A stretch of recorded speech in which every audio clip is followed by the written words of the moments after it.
اعوذ باللہ من الشیطان الرجیم، بسم اللہ الرحمن الرحیم۔ محمود غزنوی کو بت شکن کیوں کہا جاتا ہے؟ سومناتھ کا مندر اتنا بڑا تھا کہ ہندوستان کے سب راجے اس کے لیے جاگیریں وقف کرتے تھے، اپنی بیٹیوں کو خدمت کے لیے وقف کرتے جو کہ ساری عمر کنواری رہتی، اور انہیں دیو داسیاں کہا جاتا۔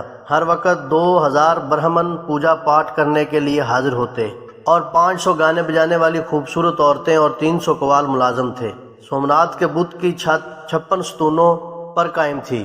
وہاں مصنوعی یا سورج کی روشنی کا بندوبست بالکل بھی نہیں تھا، بلکہ ہال کے کندیلوں میں جڑے اعلیٰ درجے کے جواہرات روشنی مہیا کرتے تھے۔ اللہ کے دلاور سلطان محمود غزنوی بت شکن نے سونے و چاندی کے چھوٹے چھوٹے بتوں کو روندنے کے بعد بادشاہ بت کے سامنے جا کھڑے ہوئے۔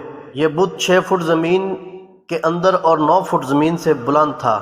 اسی دوران شہر کے معزز سمجھے جانے والے ہندوؤں نے منہ مانگی مال و دولت کی پیشکش کی کہ سومناتھ کے بادشاہ بت کو کچھ نہ کہیں، تو سلطان محمود غزنوی کے دیسی دانشوروں نے مشورہ دیا کہ پتھر کو توڑنے کا کیا فائدہ جبکہ مال و دولت مسلمانوں کے کام آئے گا۔ یہی کنویں میں کتے والی سوچ ہمارے آج کل کے حکمرانوں کی ہے کہ جہاد میں کیا فائدہ، ہم اپنی معیشت مضبوط کرتے ہیں۔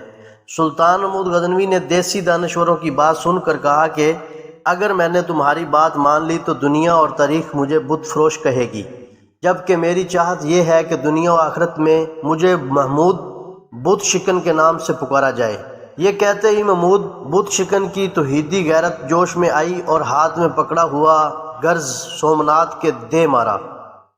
اس کا منہ ٹوٹ کر دور جا گرا۔ پھر سلطان کے حکم پر اس کے 2 ٹکڑے کیے گئے تو اس کے پیٹ سے اس قدر بیش بہا قیمتی ہیرے جواہرات اور موتی نکلے کہ جو ہندو معززین اور راجوں کی پیش کردہ رقم سے 100 گنا زیادہ تھی۔ محمود غزنوی نے وہ بت توڑا جو فتح مکہ سے 1 رات قبل بنو امیہ کے سردار نے کعبہ سے ٹرانسفر کروایا تھا کہ اسے سنبھال کے رکھنا، ہم لینے آئیں گے۔ وہ تو نہ آ سکے لیکن بنو ہاشم سے محمود غزنوی ضرور پہنچ گیا۔ اسی لیے کافر مورخین سلطان کو ڈاکو کہتے ہیں جبکہ اسلام اسے مال غنیمت کہتا ہے۔ یاد رکھیں، غیرت مند مسلمان بت شکن ہے، بت فروش نہیں۔ بت شکن سلطان محمود غزنوی رحمۃ اللہ علیہ وہ ہستی ہے جب ظاہر شاہ کی حکومت میں 1974 کو زلزلہ آیا، محمود غزنوی کی قبر پھٹ گئی۔ منتظمین نے قبر کو ٹھیک کرنے کے لیے پوری قبر کھول دی۔ اس کو مرے ہوئے 1000 سال ہو گئے تھے۔ ان کی قبر میں عجیب منظر تھا، اس کا کفن تک میلا نہیں ہوا تھا۔ 1000 سال بعد بھی اس کا کفن ویسے کا ویسا ہی تھا۔ اس کا ہاتھ سینے پر تھا اور کفن سینے سے کھلا ہوا تھا۔